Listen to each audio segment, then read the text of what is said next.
Okay, we're live. Hi, everybody. Welcome to Sunday night.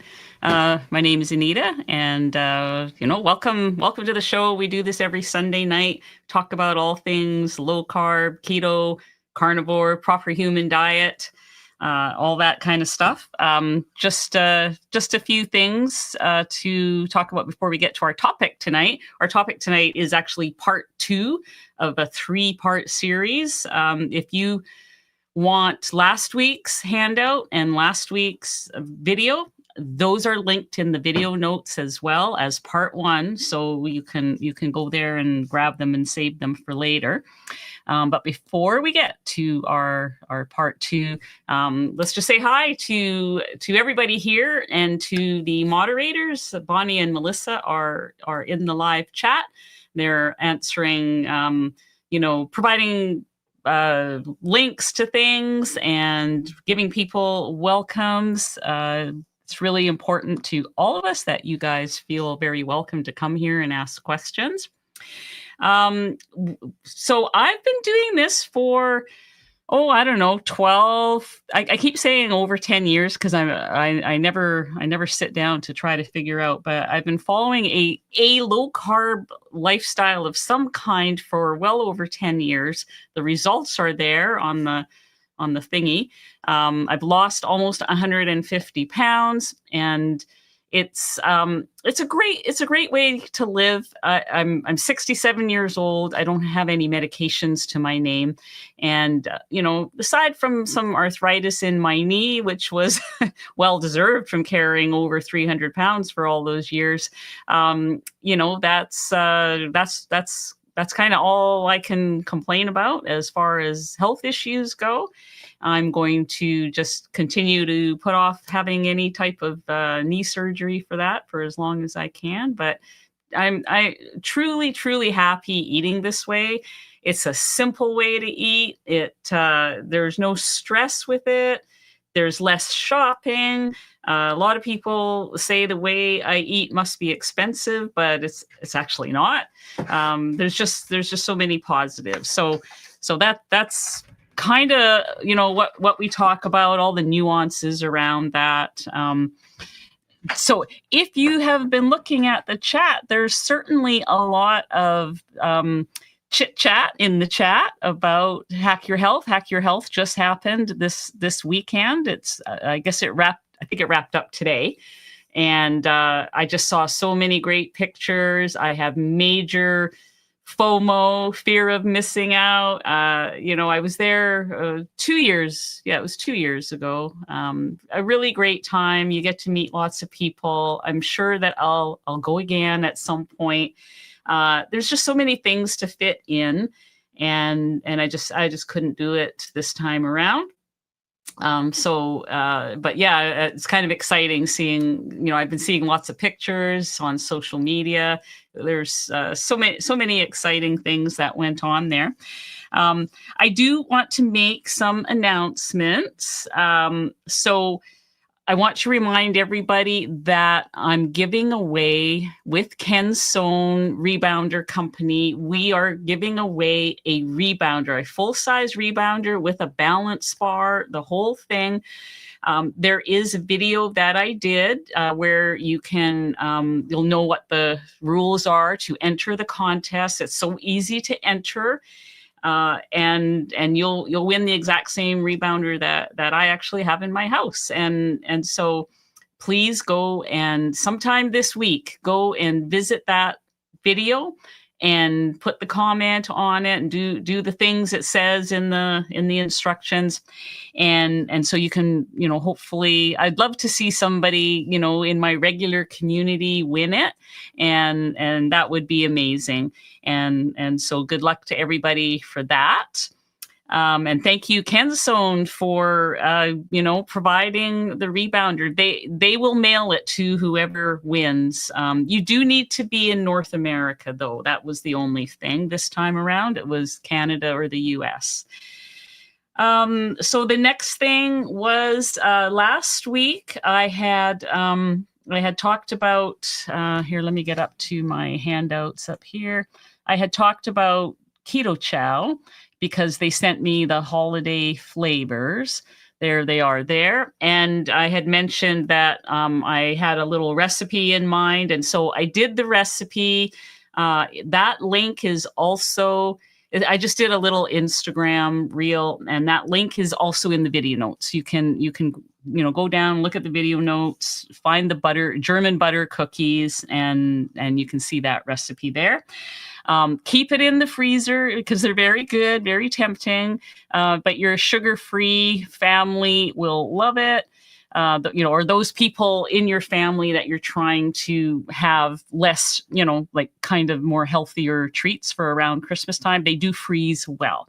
So you can make them, save them for Christmas. So these gingerbread and peppermint is the special holiday flavors. And then the other thing was, speaking of Hack Your Health, we have a new launch, a new product launch, and it's this Norwegian salt. Oh, it's disappearing here. This is really great stuff. So it's like salt, there's salt with electrolytes in it, and then there's these electrolyte packages. It's made. So when I was at Meat Stock last year, there was this little company that brought their salt products from Norway. That it's from some remote part of the ocean, or where some river meets a sea. Like it sounds pretty dramatic, but they get the salt from this really clean source. And I was looking at the chart. They had a comparison chart of all the popular salts and electrolytes, and the concentration of minerals in this salt is amazing. Like you get all your electrolytes in here. So I kind of like this idea too, because for fasting, you can just got your electrolytes and your salt in there, and or just put it on your hand and lick it off, and you're getting your electrolytes. And I just love that, because I usually pop those little Himalayan salt crystals under my tongue when I'm fasting, and I find it really helps me. So I'm really stoked about this, and I only got them yesterday, so I haven't had a chance to play around with them too much. But the one that I tried this morning was really good, and so let me just. Oh yeah, I do have that. There it is. There is a picture of it right there. There is a link below if you want to check it out. Just read their things, like all the information about where it comes from. Just the whole thing. It's called SALTr, and that little R is a rune that stands for the word sea. So it's ancient salt from the sea. And yeah, I'm pretty excited to be trying it out. So thank you to them for sending me some to try. They were at Hack Your Health with their big launch.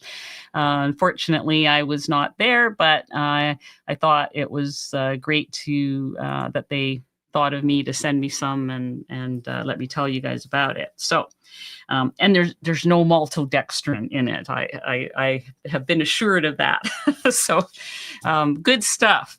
So thank you to the SALTr people. Okay, so let's get to our topic tonight, and please do ask your questions or give your comments, for anything like that, anything that comes up, or if you have questions and comments about some of the products that I do talk about. I do like to thank the people who send me these things. They support my channel. I appreciate that so much. So whether that's Carnivore Bar, Keto Chow, now SALTr, Carnivore Crisp, there's all kinds of companies that have supported me along the way, and I certainly appreciate it very much. So I do purely tallow now as well. Serena with her tallow products. I really do like to support them back, and I appreciate that you guys do that as well. So, but let's get on to our topic. Tonight we're talking about anti-guilt, and I'm talking about aunties, like the real aunties, because I don't know if you guys have ever heard me talk about my aunties, but I have a tribe of aunties who they just love, the baking, all that. And I had when I was growing up, I had them from both sides of the family. My dad came from a huge family of 10 or something, and same with my mom. So there was a lot of aunties, and a couple of uncles too, but it was mostly the aunties that, of course, did the cooking and everything. And so there was always this, what are the aunties gonna say, or what are the aunties gonna make, because they would all band together and put on these big food dues. And of course, we're getting into that holiday season where this is all looming ahead of us. Now, we Canadians have had our Thanksgiving, but I know that in the US, you guys are just coming into it. And so I know that the vast majority of you here are from the US. And so I want to, make sure that you're that you're ready. And so last week, part one, we talked about food FOMO, the fear of missing out. I gave you some strategies for handling that feeling of missing out. So if you didn't get that handout, do download it. It's in my video notes. And this one is as well. You can download this one for free as well.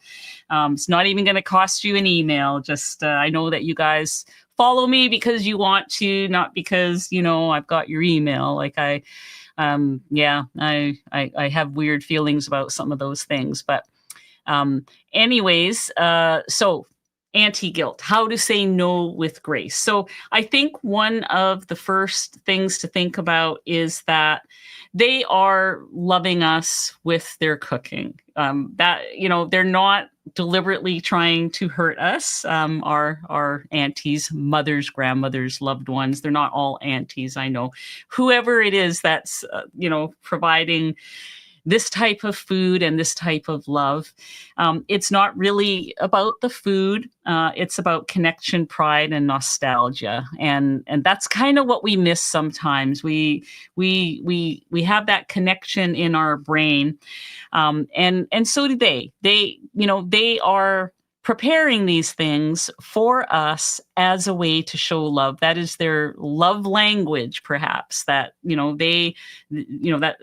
so that's why we tend to feel that guilt. They're trying to feed us in the way that they know best.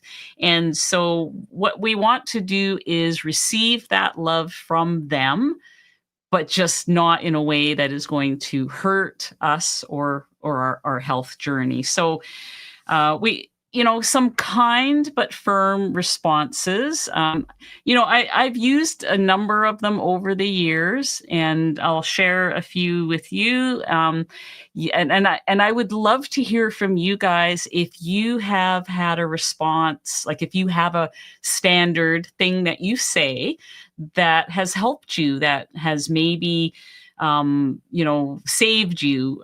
Please share it so that we can all make a list of these things and learn them.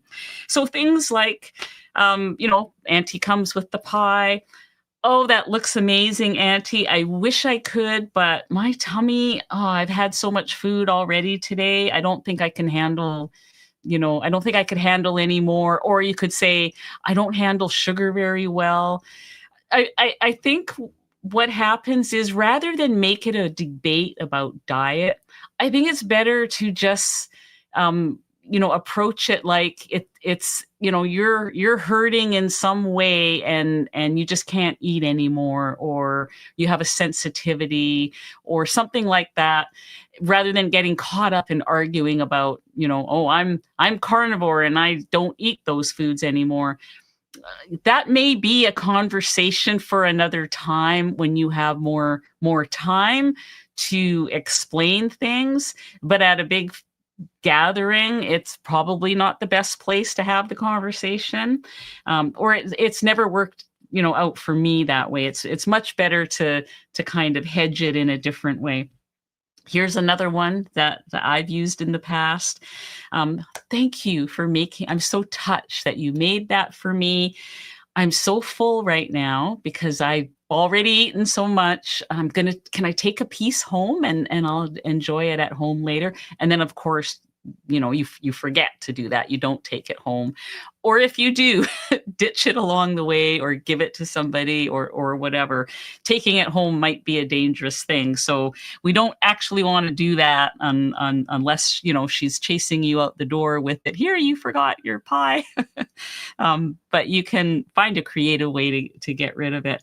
But that's worked for me a lot. That's one of my favorite ones. Yeah, I'll take some home. And then of course I, forget. This one's maybe a little sappy, but you're the best, Auntie. Thank you for doing that. I'm saving room for your hugs instead. Just kind of divert over to, a physical hug. Or me, I'm sweet enough already. I had an uncle that used that all the time. He always, every time my mom or somebody would offer him something, I'm sweet enough. He didn't eat sugar. And I mean, he's gone now, so I can't even ask him, what was that? What was the reason for that? I just thought, he just didn't eat sugar, and I never thought anything of it. The other thing that I like to do is sit with them and talk with them. I mean, if they have time to sit. I know all of my aunties were always buzzing around like bees, doing all the service type things. Help them out, wash dishes for them, provide some service with them. They like keep company with them because, I know with mine, they're starting, they're in their 80s. I'm losing them. There's been a couple that have passed already, and spending the time with them is the most valuable thing that I can think of to do, rather than spending 2 minutes eating something that they made that's going to make you sick. I mean, it isn't really about that. When the pressure hits, so you want to anchor back to your why, if there is any pressure. I mean, I've never really felt any pressure, but just silently remind yourself. I mean, this is pressure coming from within. This moment will pass, but my commitment to myself lasts. You can love your family and your body at the same time. It's not a conflict. I love everybody in my family, but I also love my health and the way I can live my life now. And so that is the thing to remember. Model confidence for others in your family. Families are changing these days. And, when you go to some of these big gatherings, there's a lot of young people that are struggling with their health already. There's kids that are developing type 2 diabetes. There's kids that don't need all this sugar. And you providing that example of being, calm, cheerful, no thank you. It shows other family members that it is possible. You might even inspire your auntie to ask questions later, or maybe they'll try to do a sugar-free dessert of some kind. Your strength becomes permission for others to care for themselves too. If everybody is just having a free-for-all with the sugar, and the carbs and things, then it becomes normalized. I mean, it has become normalized, and we need to normalize proper human diet eating. We need to normalize lower sugar eating, no sugar eating, that kind of thing. So the last point on my handout here is flipping the guilt over to gratitude. Instead of feeling guilty for saying no, feel grateful that they cared enough to make something for you, whether or not you ate it. I mean, this person cared, and they're showing their love in the only possible way they know how. And be grateful you have people like that in your family. They are not deliberately, trying to hurt you. And the goal for you is not to make them happy by giving in, to having that. It's to be healthy and happy for life. And so, the pie is not the problem. It's the guilt, and there really isn't any need to have that. It's got to put it aside and know that you are not making them unhappy. If you say no in a graceful way. You want to keep your, you can honor the person, decline the food, keep your peace and your plan in place. And so that's what I have to say about it. These are strategies that have worked for me over the years. I guess I've gotten, like, I can take this down now. Hang on a second here. I guess I've gotten to the point where I no longer am bothered by the fact that I eat differently than other people at a table. They can just accept that about me. And they do. There's no, I've never had anybody get upset or argue or anything like that with me. They can see. I mean, they can physically see the difference it's made. I don't think that any of them want me to be 320 pounds again. I don't want to be 320 pounds again. I think that they see me as a healthy, happy, active senior. I can get out there, walk, hike, do anything I want. And they, I'm nowhere near. I'm retired. I'm a pensioner and a senior, but I don't feel like it. I feel like I'm still young, and I think that's really what we all want. We want to feel good in our final season of life. We want to feel active and free and not have mobility issues. And this is a good time to work out. What is your why? Why do we want to do this? This way of eating, it's not about whether you're keto or carnivore or low carb. It's what you're leaving off the table. It's your whole life. It's letting go of the packages and bags and whatnot that have 20 unpronounceable things on the label. It's choosing single whole ingredient foods. It's caring about what they're made of, what goes into it. It's caring about getting enough sleep. It's caring about your stress levels and working to get your stress levels down. It's caring about movement, getting out there. It's the whole 4 pillars of health, which is also linked in every one of my live streams below, because that's kind of the basis of this whole thing.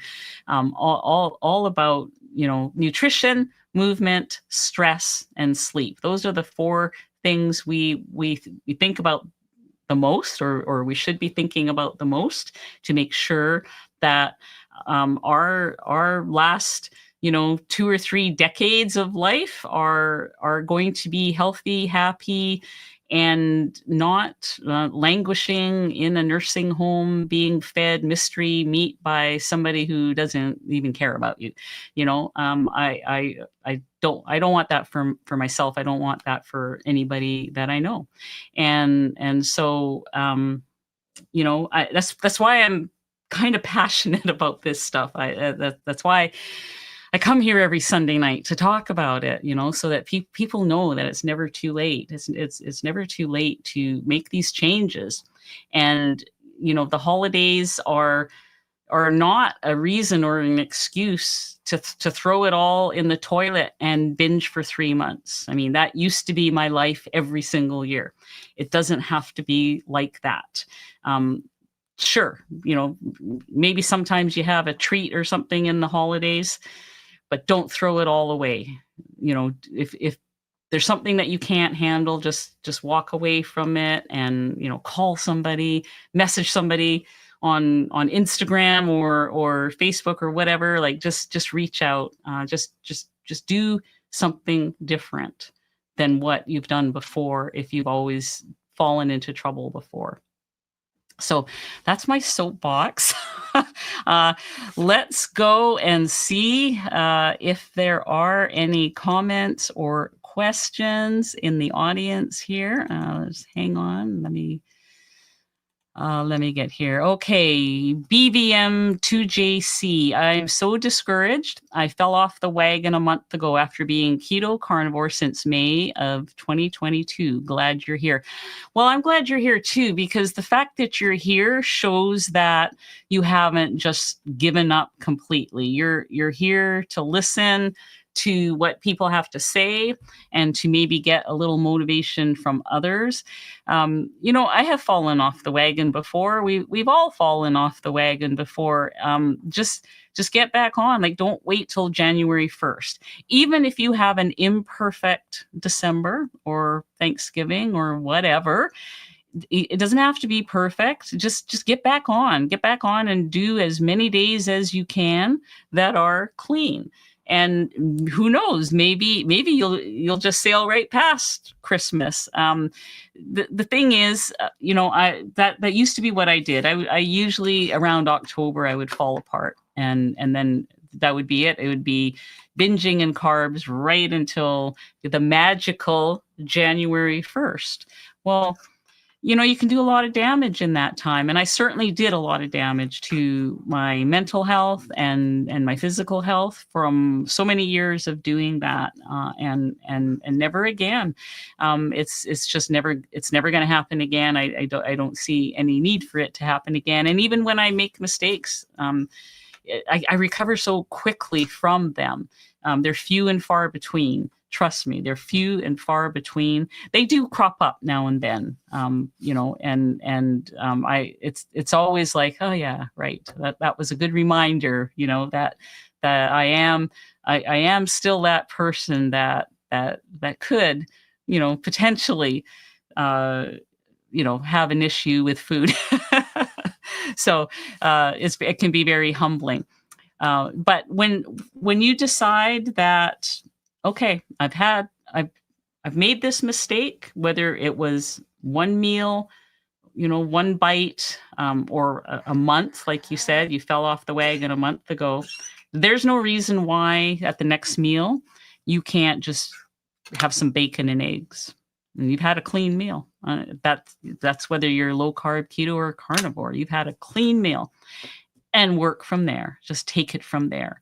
There's absolutely no reason in the world why you can't do that. You just have to decide to do it. And I hope and pray that you decide to do it.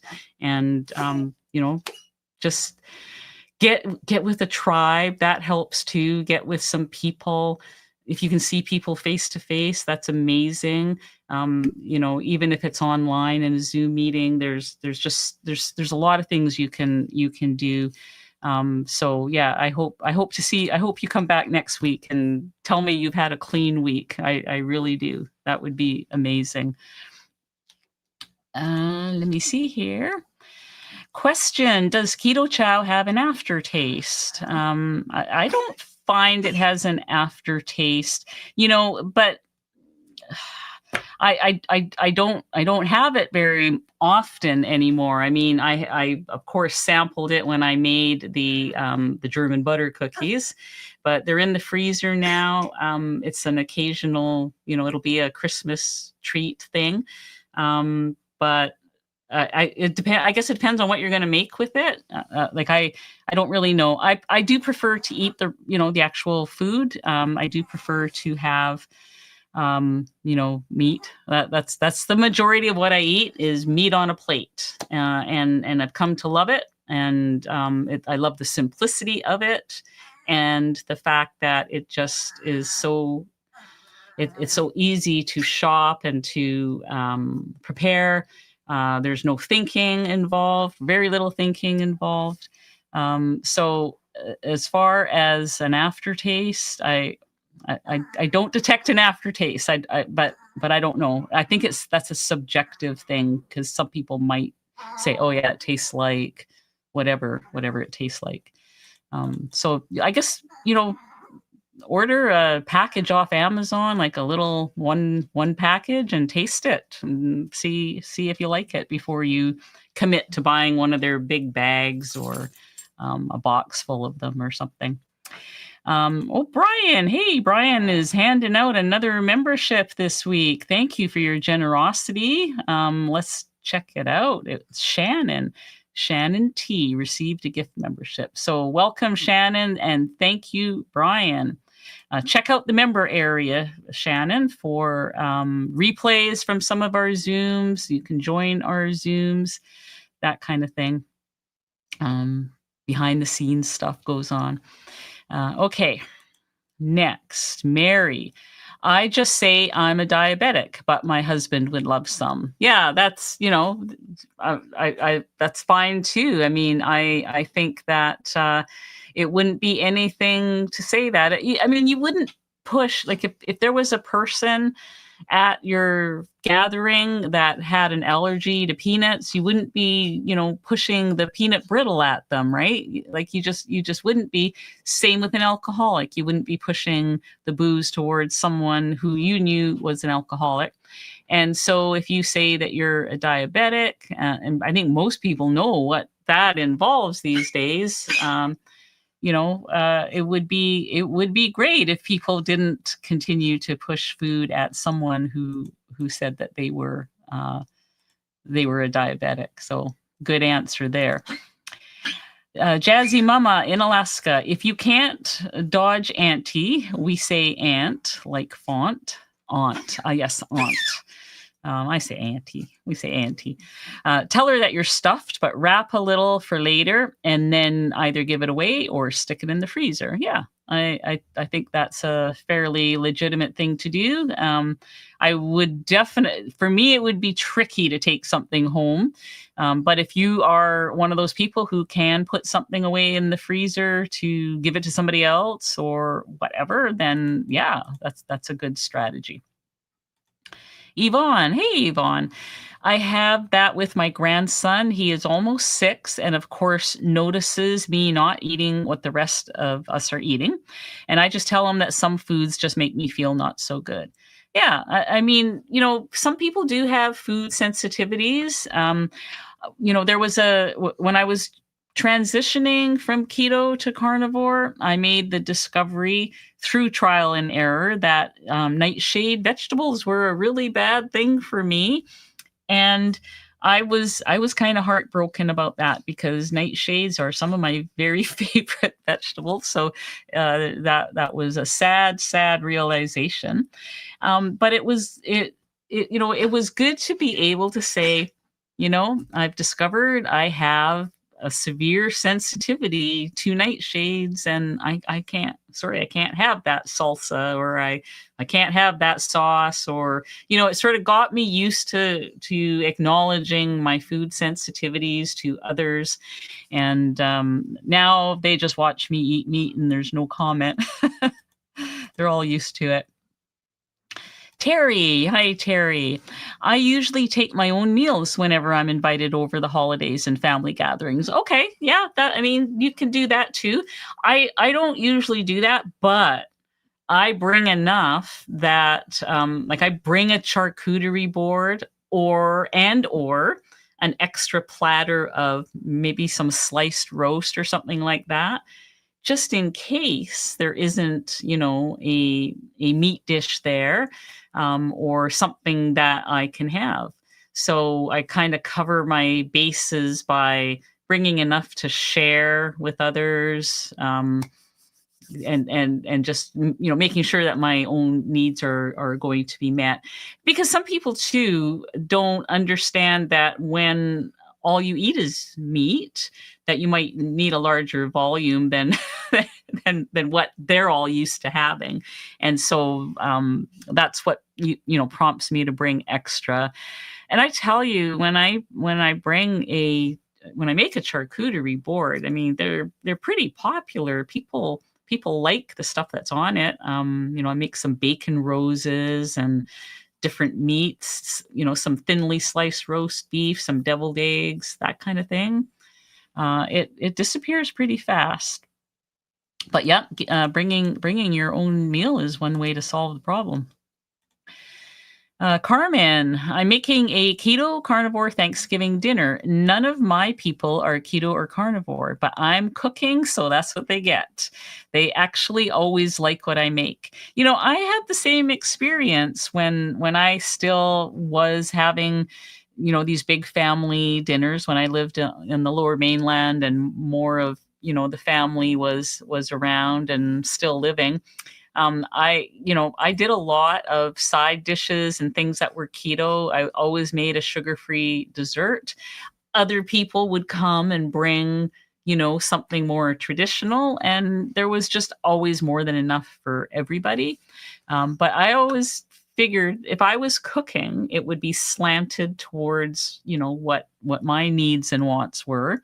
And if people felt really strongly that a Thanksgiving dinner was not a Thanksgiving dinner unless it had a certain dish, they were more than welcome to make it and bring it, and then take it home with them afterwards as well.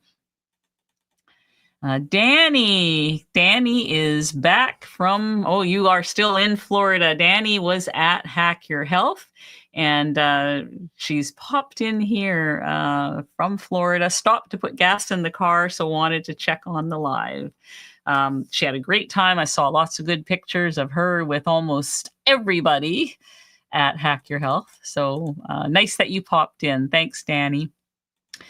Bonnie, I also took the opportunity at those family gatherings to take a notebook and take notes of family stories to add to family history. They appreciate telling the stories, and it's a distraction. I love that. That is a great idea. And then you're engaging them in conversation, and people are sharing memories. That is I love that. That is such a fantastic idea. BVM2JC, thanks so much for the strategies to move through the holidays with grace. You are so welcome. I hope that some of them help. I mean, I always think even if just one thing, if I take one thing away that will help, it's worth it. Darvit, hello. I'll also be a knit or crochet project to sit and chat while desserts are served. I've seen a lot of people do that kind of thing. They don't offer sweets to protect the project. Yeah, so that's actually a good strategy, and I have seen people do that too. Bringing out their knitting, bringing out their crocheting, bringing out a puzzle. Like if there's an extra table for the whole family to gather and do a crossword puzzle, something like that. Not a crossword puzzle, a jigsaw puzzle. I think that kind of thing. Or maybe invite, if it's during the day, not late at night and cold, going out for a walk with a few people, even just a few minutes. It'll bring your blood glucose down, get you outside, that kind of thing. I think those are all good strategies as well. And some people they do appreciate the walk afterwards. But yeah, I like the idea of the crocheting. Mary, I can't handle the apple carnivore bars. I made the mistake of buying them and ate them. They didn't spike me, but big trigger. Yeah. So the carnivore bars, the apple pie flavored, is something that people need to know that they are higher carb than the other carnivore bars, and they may trigger somebody. I've heard that from other people that they bought a 6-pack and then they decided they probably better not. It's good that you know that about yourself. I mean, I generally like the plain salted ones. The first time I tried them, I thought, I don't know if I like this, but I really like them now. Those are the ones that I reach for if I want something, or I'm going to be out and thinking I'm out. It's going to be a long day. I may not get back. Just in case. I just get the plain salted. They did send me the apple bars, and I remembered them from last year. So I used up 2 in a recipe that that I did for them. I made the cake pop recipe out of them, and the other 4 are still in my fridge. So I'm probably gonna make something out of them. I find when I make something out of them, it's not as bad. Like I don't get triggered because it's part of a bigger recipe.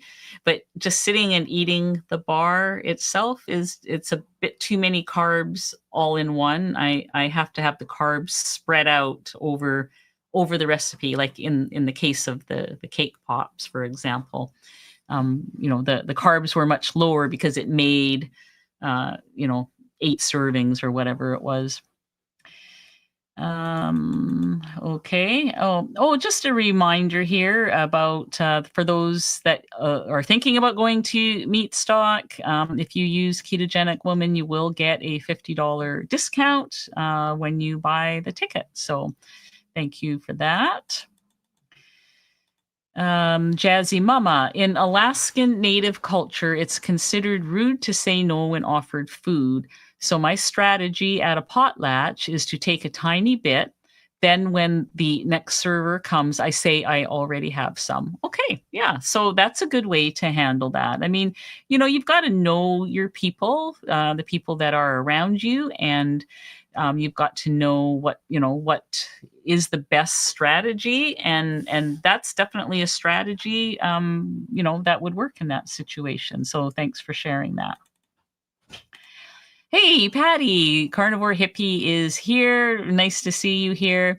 I often eat before gatherings, then I eat sparingly. That is a really good strategy as well. I do that all the time. I do not go to these things hungry. The worst thing you can do is think, okay, I'm going to eat nothing all day and then I'll go.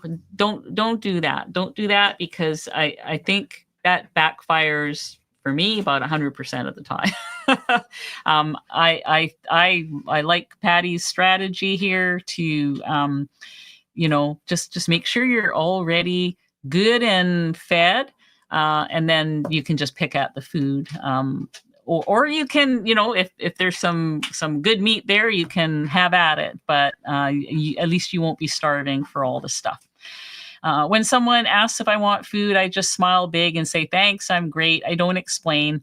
If I look and act happy, people don't seem to mind. They really don't. They really, really, as much as we think that maybe everybody is looking at our plates, they really are not.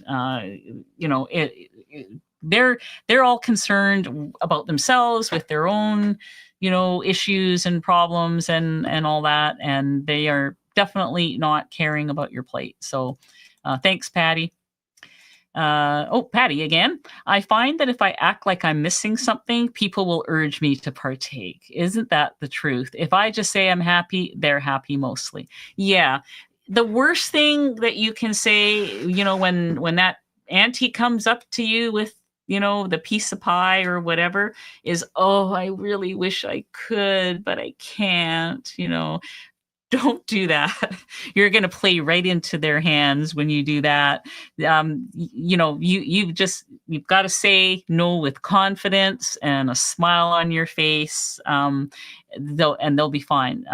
But if they sense, as soon as they sense that weakness, that you really do want it and you need someone to talk you into it, they'll fill that role. So yeah, good strategy there, Patricia. Okay.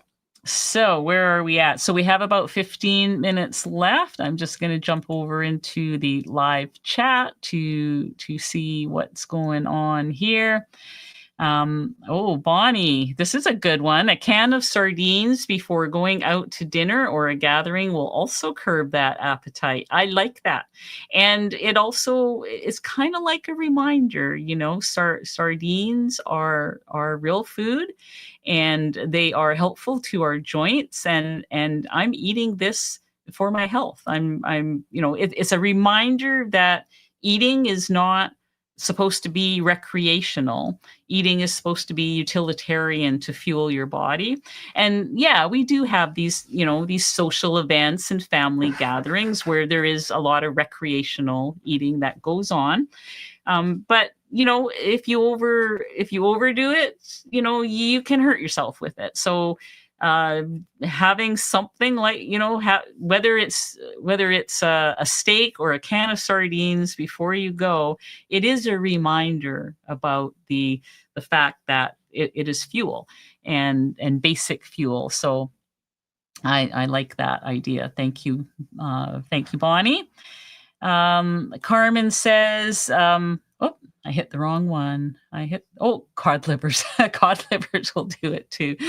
Um, Carmen says that she's so glad after all the years she's been eating this way. Most people are used to it and don't even say anything anymore.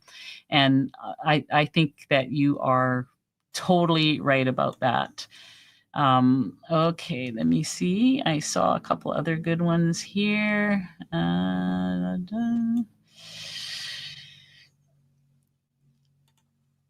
Just Jason Keto, a pound of ground beef and 6 eggs a few hours before a gathering makes it easy to say no. So that's another example of food being fuel instead of being, recreational. Jazzy Mama, when her mom has her girlfriends gathering after the meal, she turns on music and says, "Come on, let's dance those calories off." I love it. Your mom sounds like a lot of fun. That is fantastic. Okay. Let's see. Bonnie. When Bonnie started, she started with whole, real foods the way nature provided. Protein with the fat that comes with it, keeping carbs low, and only those that grow above the ground. Yeah. So let's also talk about the fact that, a lot of this is about what we are not eating. And, when I'm at a family gathering, I mean, at home, I'm happy with steak on a plate. But when I'm at a family gathering, I might try a vegetable or two. Like I'm okay with that. I'm not going to, be like if it's there, like I'm an opportunistic person, with food. I mean, if I know that something, that food is not going to trigger me. I'm gonna have some asparagus spears or a couple of Brussels sprouts or something like that. That's fine as far as I'm concerned. Anything that are whole foods. What we don't want to do is we want to avoid the processed carbs, the sugar and flours and grains, seed oils, those sorts of things. Think single ingredient foods, whole healthy foods. You may find you go to a dinner and there are lots of whole single ingredient healthy foods there, and you might have some, and as far as I'm concerned, that would be okay.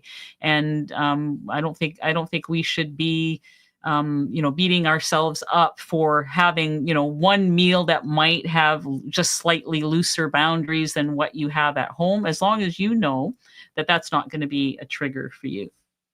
And that's how, I mean, I've gotten to the point after all these years where I can do that. There are people, if you're at the beginning of your journey, that might be too loose for you. So, you just kind of need to know where you are with that. Okay, let's see here. Be present for you. Do you wear your Aura ring during family meals? Do you get a lot of questions? I wear it 24/7. No one's ever asked me about it. The only people that have asked me about it are people in this live stream who have asked me about my ring, or they notice it on one of my videos. People in the comments will say, "Is that an Aura ring?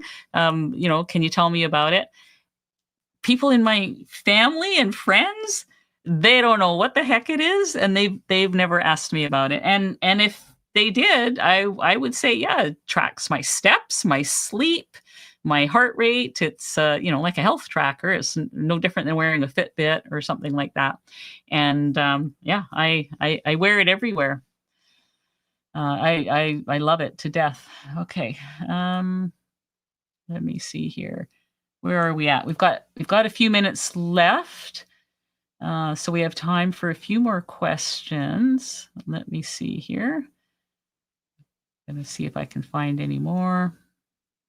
Oh, thank you, Jason. Don't forget to hit the like button. It does definitely help. So I do appreciate that. And I appreciate some of you people showing up here after Hack Your Health too, because there's been a lot going on. Uh, Lona Maryland 1755 from Thunder Bay. Hello. My homemade plain Greek yogurt popsicles with chocolate protein powder saved my sweet cravings. Well, there you go. If you have something that, like that helps you, by all means. Okay, so here's someone that can relate with me. Nightshades make my joints ache. I love them too. So when I eat, I pay the price. Yes. I mean, sometimes we make that decision. We go in with our eyes wide open, knowing that, something could happen. But now I find it easier to avoid them and sadly, but it is what it is. I mean, if I was allergic to peanuts, I would not eat peanuts. So I think it's good. Okay, I'm just looking for some last questions. Oh, here. Okay, so a reminder about the rebounder giveaway. So the rebounder giveaway is until November 26th, and the winner is going to be announced on Thanksgiving Day. And it will be, the winner's name will be put in the title of that video, of that rebounder video. So,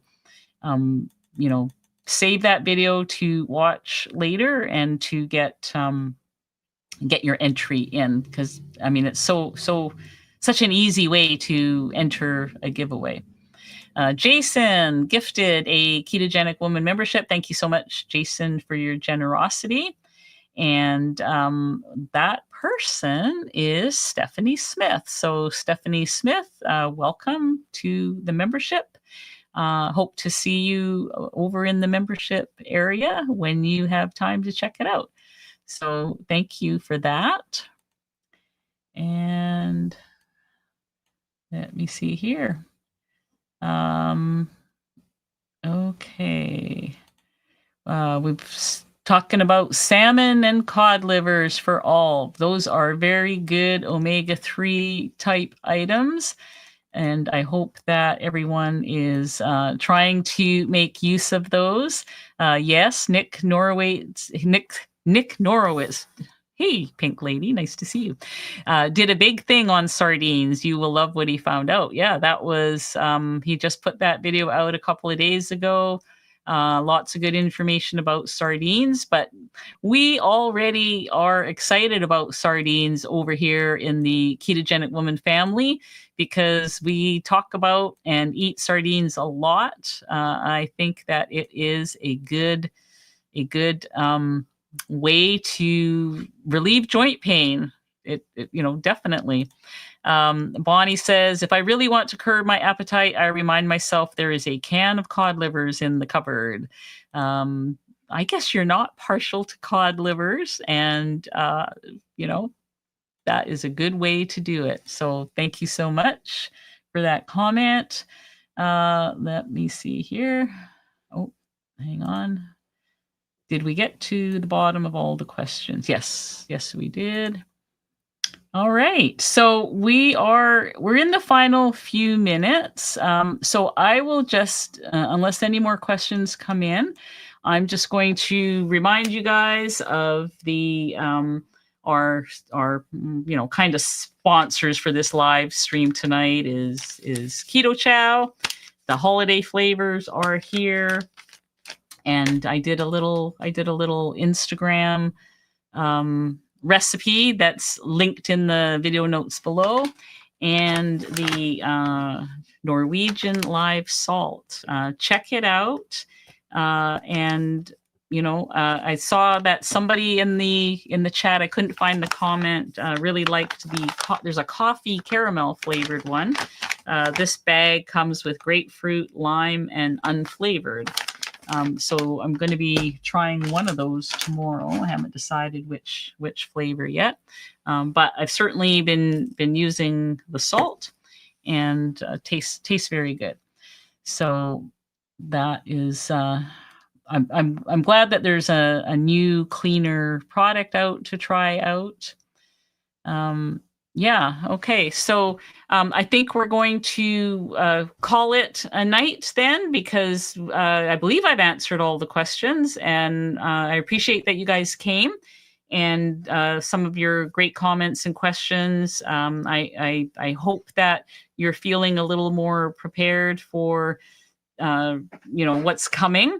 Next week, the topic is going to be how to keep your serenity in the face of the chaos. Because next week, the poop is really going to hit the fan. It is, we're going to be on the cusp of Thanksgiving, and then all the Black Friday frenzy and party season, and it's really going to kick off. So we're gonna talk about how staying calm and all that is really, the strategies for doing that and why it's a good thing to do that. So I really look forward to seeing you guys next week. Please enjoy your week coming up. Thank you for spending your Sunday night with me. Good night, everybody.